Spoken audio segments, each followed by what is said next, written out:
We're here at day 3 of Hard Rock Hell with one of the main men behind it and the new Global Rock Summit, Seven Webster. Welcome. Nice to meet you. Now, we've talked off camera about your involvement with everything, but I want to talk about your new Global Rock Summit. Okay. Now, how did that come about, first of all? Because I have a lot of ideas, you know. I always think a lot stems from the idea. And I thought in other areas of music, there are good forums and good places where people come together and discuss business in their various genres of music. There are a lot of music conferences across the globe, and none of them really cater for rock music.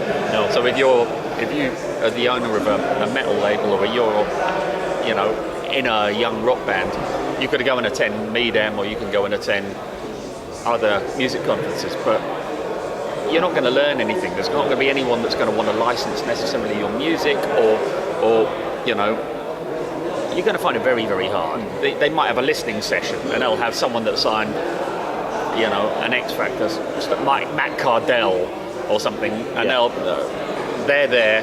They've signed it off the back of a television program. They don't know rock music. They don't go and watch metal bands play, and yet, for the person that owns, you know, or is the metal label, you know, person that's running it, they're going there to try and engage some business, and it's not happening. So for me, the idea of growing something small into something that can potentially move forwards from there, and having a forum where we can do that and grow it over the course of time was the basic idea. And I went into a meeting with a friend of mine called Sat Bisler, who runs another conference called Muse Expo, which I think is really nicely done. And I said, Sat, you know, this is something that I think is a necessary idea. I think this really needs to happen. And he said, I agree with you. I would love to be involved. I'll put it together. Right. So he puts together conferences well. I can then draw on my experience in the rock music industry. And then from there, you know, we started to rope in people. And Jordan Berliant, who is, you know, Slash's and Linkin Park's manager, very kindly offered to open his address book and similarly get involved in any way, shape or form that he could. And we've had the same sort of response from most people within it, from around the world of rock. So we've now got, you know, the biggest promoters in rock from Australia, from the biggest rock festival in the world, Polish Woodstock, Jurek, who runs that, coming. We've seen the press releases. It's immense of what you've achieved by just one small idea already, and it's not even been held. No, it's just trying to plant the seed. I think if we get the core business and a good spread of business, then if we've got, you know, I was just talking to a Greek record label that's here, and you know, he's paid to register, he wants to come, he wants to, you know, engage with those people, because in that room will be enough people that if there's an excitement on one artist, it can break it. It can break it into, you know, I saw a band play at a conference last year to 20 people, and then I saw them open, you know, I wasn't at the show where they opened for Bon Jovi, they went and did that, but I was at the show where they played Polish Woodstock, you know, again, to a couple of 100,000 people from playing to 20, you know. That's it.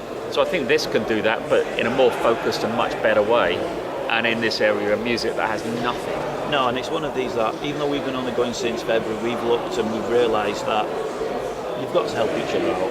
We've realised where, that at the moment where the money's not, it's gone to, like I said, the X Factors and the pop culture as opposed to the rock metal, and there's so many bands struggling and so many record labels and labels struggling. If everyone can just source everything together and help each other out, which is obviously the main focus behind the summit, it can only bode well for the rock metal scene and taking it forward. Well, that's it. You know, most music would be licensed from a record label, you know, to a record label in Japan who wants to release the new CD by whichever metal act it is. So, you know, for me, that's one part. But then you've got all the other mediums and things that plug into it, from EA Games to, you know, Ubisoft to Guitar Hero to you know, wherever people digest rock music, and trying to get all of those things and mediums and slowly pull them in, and then to start with, showcase a few artists, not tons because we can't. No, I think. But you know, maybe we'll showcase like 8 or 9 bands, maybe 10, and they'll get extremely well exposed in a way that most acts won't. And then from there, maybe next year or the year after, we can then start to spill out and involve the clubs and the bars on the strip in LA and make it a full week. Yeah. Like I say, every time we've seen the press conferences, Marie's been looking, going, when can we get the time off from work? Can we actually attend? It's kind of like, got kids, got work. Some things, and we were so good to that. We tried everything to see if we could go there, because not just for us for the website, but it's to see what other people feel and how everyone else feels about how everything's going. And it might lead to more things for us, but that's not what we're in it for. It's the love of it all, and it's the love of it, and it's trying to do it in a way that is, the idea is for it to be a comfortable, nice day. I think how you meet people and how you engage with people is everything. So, of course, and if you're sitting there and you're meeting, some of the most inspiring people in our industry, and some of the conversation with some of the people that we're having, and it goes to an artist level. We've got some big name artists who want to be involved, and it's just working against schedules because if you're meeting them over a lunch and a glass of wine or whatever, or a beer, it's in a nice environment while doing that business. Rock music's got this real family feel to it, and I think to see that build and people engage, and also to see some proper business come out of it, to see a band get booked onto a few good festival stages and some proper traction, some licensing, some this. People get excited. You know that they will come away and there'll be an excitement about one or two acts. There'll be one or two big bits of business that happen, and that's what it's about. Yeah. Well, we've noticed that with the HRH brands since we've been involved and since we've been on our own. It just feels like you're coming and catching up with family. It's not going doing business. You're going catch up with family, finding out how everyone's going, what can you help out with, and doing everything. And it's such a nice informal atmosphere, which is what I prefer to. My interviews that I've done with the bands have always been informal, because unless you actually listen to the answers and you actually get to know the people, you don't know what they're thinking. They might be thinking, I don't want to talk about this album, don't talk about this. Whereas you can gauge it when you actually listen to them. And I think that's when we learn more. And when I meet my idols, like when I met Deng from Black Star Riders and caught up with Benji again from Skindred, I've had such good discussions with those and like Arthur Brown, and we've not talked about music or their music, we talked about the world and everything else, what their influences are. And I found that is more inspiring to people, learning about the people individually. And if you talk about the album, people go, right, well, I know a bit more about them, I know where they're coming from, I know why they're writing the songs the way they do it. People might think and go, I don't like the genre, but I like what they're talking about, I'll go and listen to it. Yeah. And it adds give it the time of day. Yeah. Because at the end of it is music that inspires us all and brings us together, and is why we're here, and in this little rock village for the weekend, and it's that for me is the reason why we're all here, and it should be something that's enjoyable for everybody. Most definitely. We're here to party, listen to great music, and have a good time. And it's nice when you see some, say, doom metal bands, when they come and talk to you, and it's supposed to be really serious, and they crack a smile, and it's kind of like, that's what it's all about. You're enjoying what you're doing. Yeah, life can't be that bad. It's good. I think to be honest, there's a huge want from people attending this event who want to see bands in that scene and that sound. So the doom scene's at the moment producing a lot of great bands, whether it's Orchid or whoever. There's some great bands, and as well as the stoner scene that taps into it, and lots of other areas, sub areas of music. I get excited when I book these events about discovery of new stuff. Well, this is it. And I think with the things like the Highway to Hell, that's bringing all the new bands through. I mean, this year I had a vested interest in it because some of my friends, our national runners-up, are coming to Hammerfest, and it's amazing. But Screaming Eagles we interviewed yesterday, and they were just so excited, so buzzing about what's happened to them and what's available to them, which, without the Highway to Hell, all you get is your local battle of the bands, which is it's nice, and to be recognised locally is great, but to be recognised nationally and to have... Well, that's what you want. That's kind of why I was saying with the Global Rock Summit, the idea was to do that, but to do it globally and to try and engage those things, because, you look at electronic music, and you've got like the Miami Winter Music Conference, which is a huge thing with 12,000 odd people attending, and they all go and do their business. Why is there nothing for this area? Exactly. And I think it's more buoyant.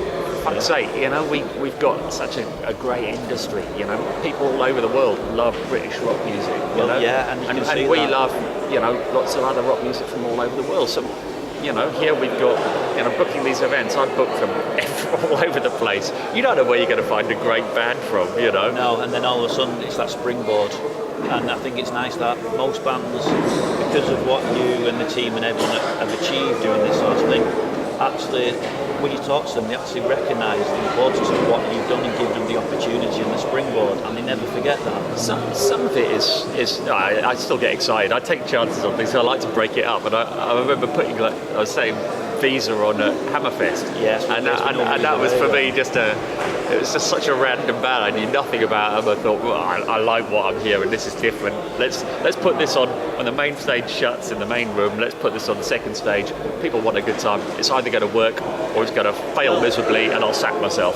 So, Well, it's worked, because obviously they're coming back to the UK in February, aren't they, with the Skindred UK tour? Well, that's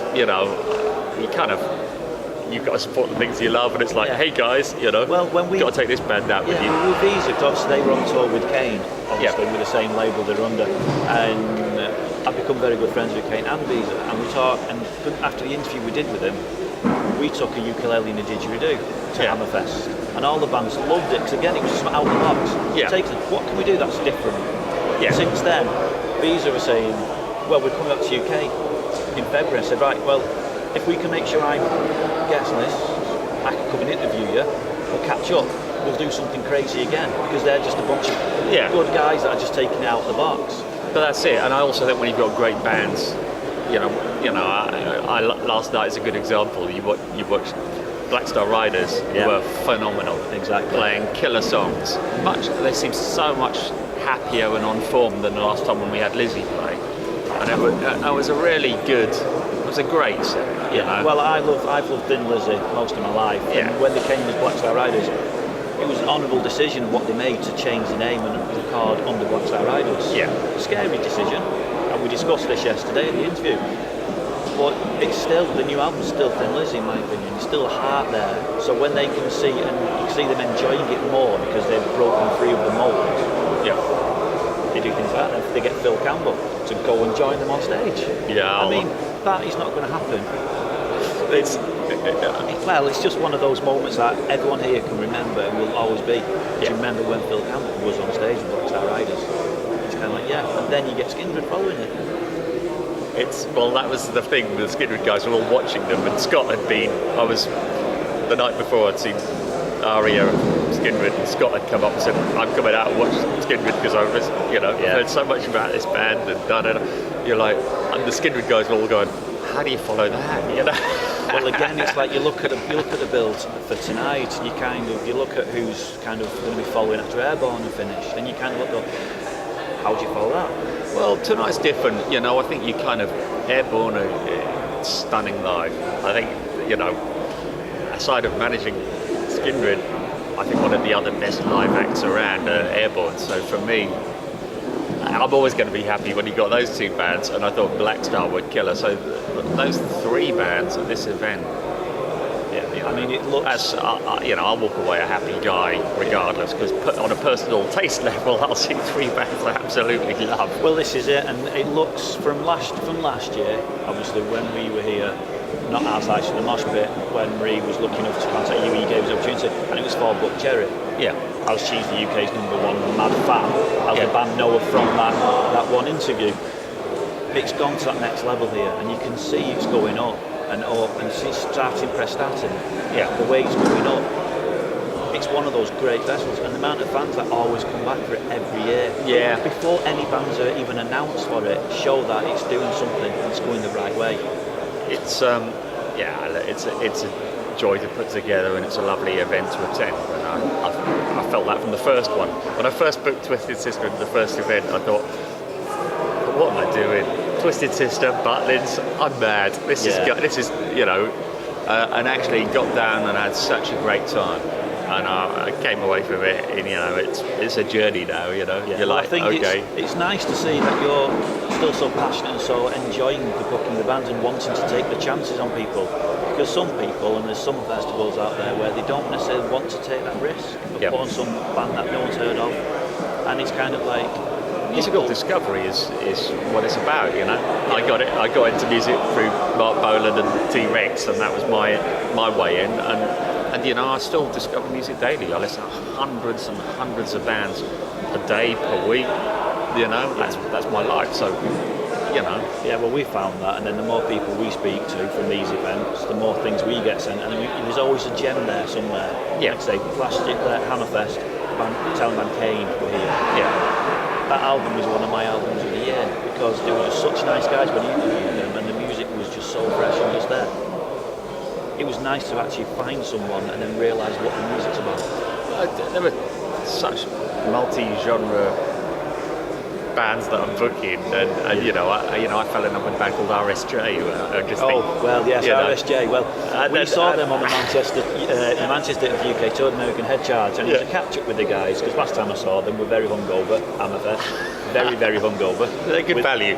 Oh, most definitely. And again, they put on such a great show, and you can see why people fall in love with them. It's not just the genre, it's not just the music, it's not the metalcore scene, it's the fact that they interact with the crowd. I mean, Ruff went into the women audience to play his guitar, and I'm looking going, what's going to happen if they get a circle pit going? He's just stood there in the middle, and it was just such an amazing time with them. Yeah. And things like that, catching up with the bands, it's just so nice. I was watching them grow. I put them into Hammerfest, and Hammer didn't know them, so I'm like, okay, I'm sticking my neck out. So I like to work with the editors and with all the other people involved. On Hard Rock Hell, it's more licensed because it's partnered with magazines, but at Hammerfest, I want to make sure that the Metal Hammer crew are really happy. They didn't even see them when I put them on the first year. They missed them. They were on so early. Yeah. This last year, they saw them and they totally fell in love with them, and now there we are seeing nice big features on them, and they're and that's what you want to see. And they're doing the Head Charge tour. I helped hook them up with management, and they're a band that are going somewhere. And it's just I'm nice really pleased for them because they're great people, great live band. Not everyone's cup of tea, but again, you could go there and not know the band, not even be into the area of music, but you will come away having a great night. Yeah. Well, that's it, because you looked at the whole bill for that tour in particular, and Maple one starting off, and then you went from like a hard rock band to a metalcore band to an American Head Charge, and you kind of look going, they're not really all the same ilk and same genre, but the crowd just loved every minute of it because you got to interact, and they were great bands on a great bill. Dan and Guff are both incredible performers, but yeah, it was one of those, and it's nice to see them enjoying and taking from the stage out, because I like best kept secrets. Those are the things. You watch bands be the best kept secret underground, and then you'll see them turn up at a festival, and then suddenly everybody will come out for them because they're everybody's best kept secret, and that's what it's about. Then it starts to blow open. Well, I'm not going to keep any more of your time because I know you're a very busy man with everything you do, but thank you very much for that. It's been an absolute pleasure.